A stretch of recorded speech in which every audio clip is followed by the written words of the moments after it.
I wanted to give you all a quick video with a couple of updates. If you haven't checked out the COVID-19 article in the last few days, at least business days, I would encourage you to take a look. We've got some updated information. One of the big things that I do want to get across that if you are in need of funds, if you're looking for a way to continue to make payroll, or you want to look for those opportunities for the governmental funds that are out there in order for you to continue and maintain and sustain your business right now, I would strongly encourage you to have a conversation with your local banker in regards to PPP. We've included now a link in the Paycheck Protection Program section of our COVID-19 article, so you can quickly find a lender. But I would encourage you to talk to your banker that you have experience with, as that we have seen some of these banks only want to continue right now with their SBA loan business with their current clientele.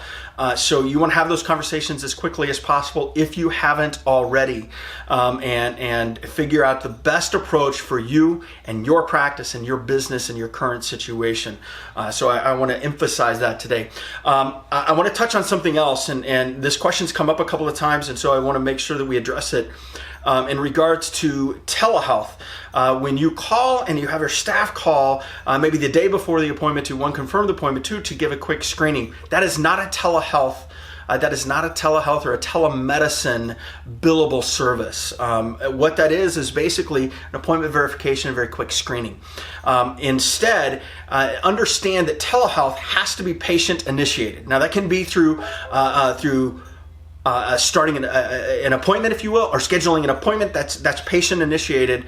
But if you call the patient without that initiation, then it is definitely going to create a challenge. And so don't do that. That's not a billable service.